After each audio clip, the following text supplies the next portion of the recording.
여러분 안녕하십니까? 김항식입니다. 여러분과 함께 이번에 생각해 볼 작품은 향가 중에서 대표적인 작품입니다. 19체 향가의 대표적인 작품이라고 할 수 있는 제망매가인데, 이 작품이 바로 9급 공무원 국어 시험 문제에 출제되었었던 것입니다. 이 작품을 분석하기 전에 향가의 일반적인 개념을 깔끔하게 접근하고 문제를 풀어보도록 하겠습니다. 이 향가 설명만 들으면 어떠한 문제든지 풀 수 있도록 하겠습니다. 먼저 향가라고 하는 말을 생각해 볼 필요가 있겠죠. 이 향가는 그 당시 중국 한시에 대해서 우리나라, 즉 신라의 노래다라고 하는 것이겠죠. 큰 범위로는 중국 한시에 대한 우리 신라의 노래가 되겠고, 좁은 의미로는 향찰로 이루어진 작품, 특히 향찰이라고 하는 것은 한자의 음과 훈을 빌려서 우리말 순서대로 써놓은 글이다.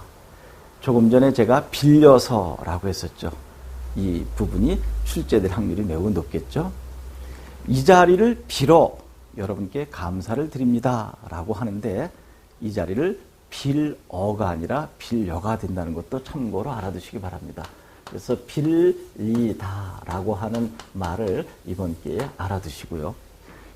한자의 음과 훈을 빌려 우리말 순서대로 적어놓은 것, 그렇게 만든 향찰로 노래를 지은 것이 향가다.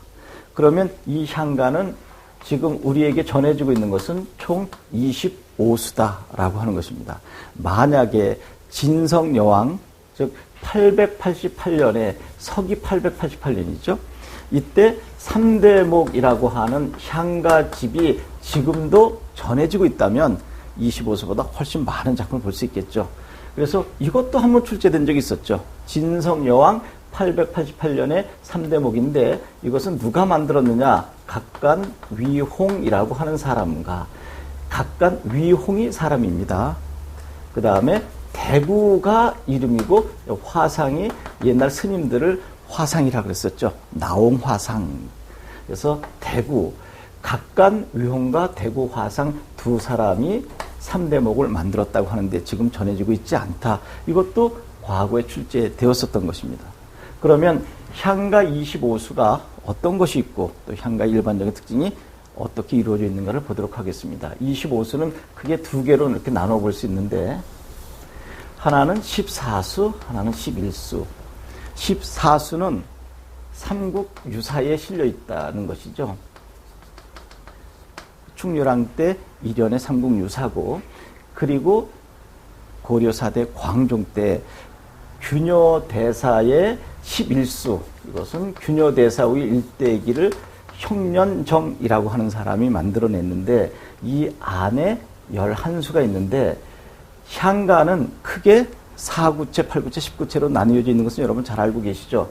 삼국유사에 나와 있는 것만 4구체, 8구체, 10구체 3개의 형식으로 되어 있고, 균여전에 나와 있는 11수는 모두 다 10구체로 되어 있다는 것입니다.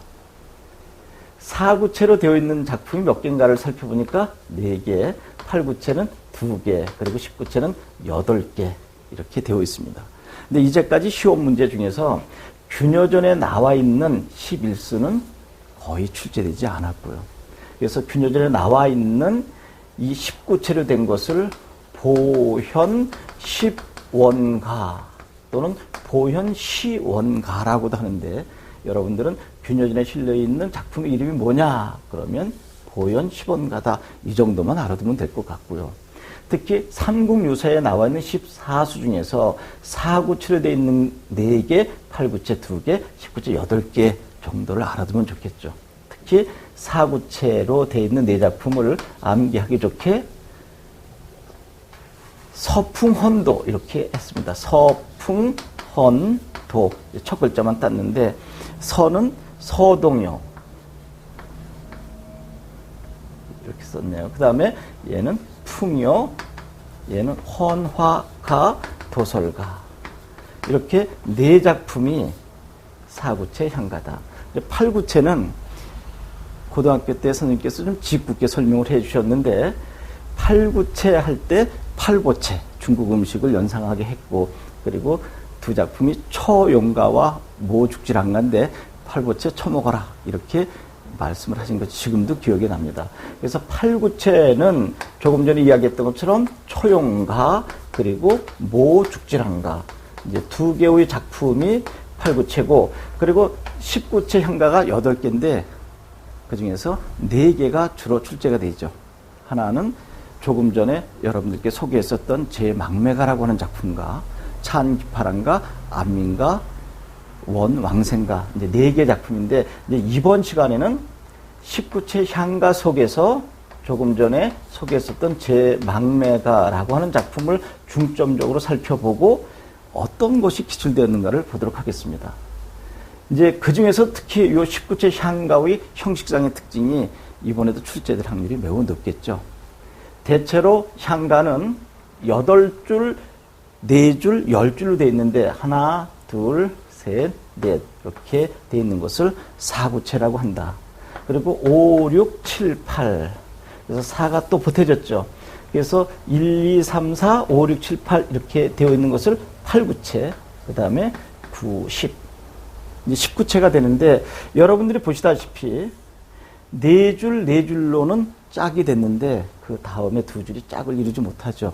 그래서 4줄이 와야 되는데 2줄밖에 없다. 그래서 좀 떨어져 있는 구절이 아니냐. 그래서 낙구라고 하는데 특히 낙구는 9번째, 10번째 줄인데 9번째 줄 첫 마디는 반드시 무엇으로 이루어져 있다? 감탄사로 이루어져 있다는 것입니다. 그래서 앞에 나와 있는 4줄을 시조의 초장으로 보고 뒤에 나와 있는 4줄을 시조의 중장으로 보고 그리고 마지막을 이제 종장으로 보는 거죠.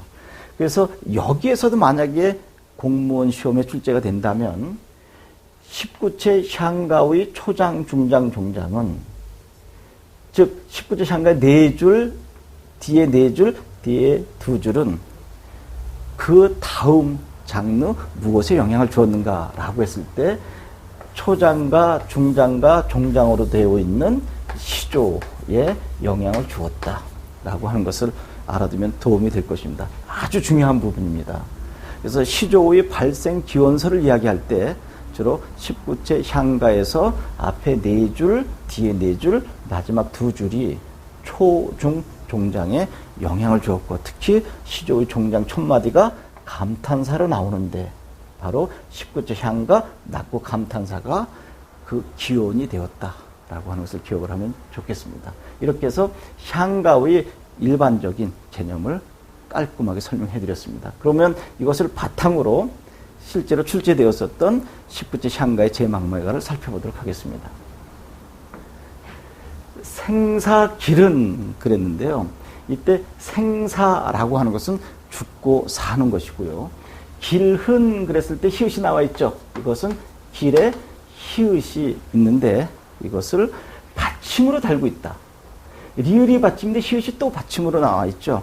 이것을 히읗 종성체언 또는 좀 어려운 말로 히읗 고경어라고 하죠. 그리고 여기에 무엇은이라고 하는 조사가 나오게 되었는데 이렇게 길 히읗 플러스 은으로 한 것은 당연히 분철이죠. 체온 조사를 나눴으니까.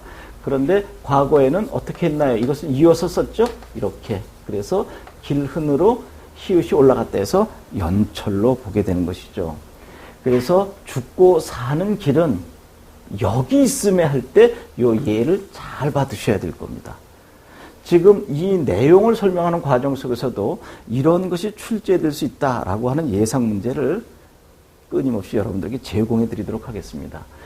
예 있음에 머뭇거리고 지금 죽고 사는 길이 지금 여기에 있기 때문에 주저하고 있다는 것이죠. 두려워서.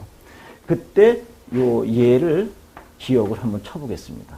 그래서 요 예와 이 전체 문맥 속에서 대립적인 시호, 즉 반대의 시호를 찾아봐라 하는 문제가 얼마든지 출제될 수 있겠죠. 조금 더 내려가 보도록 하겠습니다. 나는 간다 말도 할 때 여기서 나는 간다 할 때 나가 누구냐라고 하는 것이죠. 이때 나를 한번 밑줄 쳐보고요. 그리고 이것을 A로 한번 놔볼까요? 그러면 이때의 나와 저 맨 마지막 9번째 줄이니까 앞에서도 이 부분을 낙구라고 했었죠. 이때 나를 B로 보았을 때 A의 나는 누구고 B의 나는 누군가 하는 것도 생각을 해봐야 되겠죠. 그래서 이것을 작은 따옴표를 이렇게 쳐보면 나는 간다는 말도, 즉 나는 죽어요 라고 하는 말 누굴까요? 이것은 당연히 막내가 되겠죠. 죽은 누이의 동생이 되겠죠. 나는 죽습니다 라고 하는 말도 못다 이루고 어찌 갔느냐. 상당히 슬프죠. 나 먼저 죽습니다 라고 이야기도 남기지 않은 채 죽어갔다는 것이죠. 어느 가을 이른 바람에, 이 부분이 시험 문제에 반드시 출제되죠. 어느 가을 이른 바람에, 이때 이른 바람에까지 밑줄을 친다면 이것은 일찍 죽었다 할 때 요절이 되지만, 특히 바람만 동그라미를 친다면 바람으로 인해서 이파리가 떨어져 나가니까 이때 이 바람은 자연의 섭리라고 볼 수 있습니다. 바람이 부는데 이파리가 떨어지지 않을 수 없겠죠. 그러니까 바람이 불면 이파리는 당연히 떨어진다. 자연의 섭리다. 그래서 이른 바람까지 가면 요절이고 바람만 잡으면 자연의 섭리가 된다는 것 꼭 좀 기억해 두셔야 할 것이고요. 여기저기에 떨어지는 잎처럼 떨어지는 잎은 죽은 거죠. 한 가지에 나고 했을 때 이것도 출제된 적이 있었습니다. 한 가지는 나뭇가지 한 가지에, 즉 같은 가지지. 그래서 한 가지를 4개의 글자로 이야기하면 같은 부모가 되겠죠. 같은 부모 밑에서 오빠인 내가 나오고 그리고 여동생이 나왔는데 여동생이 먼저 죽었다는 이야기죠. 그런데 여기서 무엇이 중요하냐 하면 한 가지가 같은 부모인데 같은 부모를 순 우리말 고유어로 사음절로 쓰라 하는 문제가 출제됐었는데 이것은 과거 학력고사 때 출제됐던 것인데 누구도 답을 못했다고 그러죠. 그래서 답을 이야기한다면 한 어버이가 되겠죠. 이때 한은 같다라고 하는 의미가 있으니까 얘도 우리말, 얘도 우리말이죠. 그럼 같은 부분은 왜 우리말이 안 되냐고요? 부모가 바로 한자로 쓰이니까 안 되겠죠. 이 같은 부모 할 때 같은은 우리말이지만 부모는 한자어이기 때문에 안 되겠고 그래서 같은 부모, 즉 한 어버이에서 태어났지만 가는 곳을 모르겠구나. 그래서 이때 7번째, 8번째에 나와 있는 구절이 슬픔이 가장 고조되어 나타난 부분이다. 이 부분 함정입니다. 이것이 가장 슬픔이 고조되어 나타나는 부분이에요. 같은 부모에게서 태어났는데 나보다 늦게 태어난 여동생이 먼저 죽었는데 어디에 갔는지를 모르겠어. 이렇게 앞에서부터 쭉 8번째 올 때까지 슬픔이 고조되어 나타나는데 이제 마지막 부분에서 반전됩니다. 아, 감탄사죠? 앞에서 어떻게 설명했나요? 낙구라고 했었죠. 9번째, 10번째. 특히 9번째 줄 첫 마디는 아으라고 하는 감탄사가 나오고 물론 시조의 종장 첫 마디에 영향을 주었다고 했었죠. 한자, 어려운 한자가 나왔네요. 이것은 미타찰인데 저승, 그 속에서도 극락세계입니다. 기독교에서는 하나님의 세계인 천국이라고 할 수 있는 것이겠죠. 바로 밑줄 친 기억의 상대어를 찾아라 한다면 여기서 이야기하는 미타차를 찾았으면 되겠죠. 이것은 저승, 여기서 얘는 이승이 되겠죠. 미타차에서 만날 나 할 때 요 나는 시적 화자인 작가 오빠인 월명사가 되겠죠. 그래서 A는 죽은 누이 막내가 되고 B는 화자인 나가 되는데 특히 B인 나가 A의 나와의 거리를 좁히기 위한 행위를 본문에서 찾아 쓰라라고 한다면 어떻게 답을 할 수 있겠습니까? 지금 B인 나는 이승이 있는 것입니다. 그리고 여기에 나는 미타찰인 극락세계가 있는 거죠. 그러니까 지금 화자인 나는 이승에서 무엇을 해야지만 저승, 즉 극락세계에 갈 수 있을까 하는 것이죠. 그럼 극락세계에 가 있는 누이를 만나려면 나는 이승에서 무엇을 해야 되느냐가 정답이 되겠죠. 바로 도닦아가 되겠죠. 그래서 두어절로 찾았으라 한다면 도닦아. 내 누이 동생은 어리지만 살아생전에 돌을 잘 닦아서 저승 극락세계에 가 있는 것이 분명하다. 그러나 스님인 나는 아직도 돌을 덜 닦아서 어떻게 보면 겸손의 표현이죠. 그래서 앞으로 내가 죽을 때까지 돌을 잘 닦아서 수양을 하게 되면 내가 죽게 되었을 때 나도 극락세계 미타차에 가게 되면 내 여동생이 있는 그곳에 가서 만날 수 있겠지. 희망이죠. 그리고 뭐뭐 하겠노라 라고 하니까 시적 화자의 의지가 강하게 드러나 있는 것입니다. 이 부분이 바로 매우 중요합니다. 시적 화자의 의지죠. 희망입니다. 그러니까 이 작가는 월명사 스님이고 또 불교의 사상적 배경, 즉 이 작품의 사상적 배경이 불교인데 불교의 핵심 사상은 죽고 난 다음에 다시 무엇으로 태어난다라고 하는 윤회설이 밑바탕에 깔려 있는 거 아닌가요? 그러니까 죽음은 슬픔으로 끝날 것이 아니라 죽어서 사후의 세계, 즉 열반의 세계에서 극락으로 가서 행복하게 다시 만날 것이다 라는 것이 밑에 전제되어 있기 때문에 이 작품은 매우 희망적인 것이다. 슬픔과 좌절감과 상실감에 빠져 있는 작품이 아니라 이것은 매우 희망적이고 의지적인 작품이다 라고 볼 수 있는 것이죠. 제목 자체는 제망매가 할 때 제망매가는 망매, 죽은 누이를 추도하는 노래이지만 매우 긍정적인 것입니다. 그래서 이 작품을 바탕으로 정서를 같이 하는 것, 즉 혈육의 죽음을 놓고 슬픔 속에 빠져 있는 것이 아니라 슬픔을 극복하는 그 밖의 작품을 연결하는 문제가 반드시 출제될 텐데 그 한 문제를 알려드리고 여기에 나와 있는 퀴즈 문제를 풀어보도록 하겠습니다. 지금 고전 문학 작품 즉 향가 19채 제망매가의 정서와 현대시 누구의 무슨 작품을 엮을 수 있느냐, 즉 감정을 극복한 것이죠. 감정의 과잉 노출이 아니라 감정에 절제된 작품은 여러분이 알고 계실지 모르겠지만 송수건의 산문의 기대오라고 하는 작품입니다. 만약에 올해 시험에 제망매가가 나온다면 수능 유형으로 거의 가깝게 가고 있지 않나요?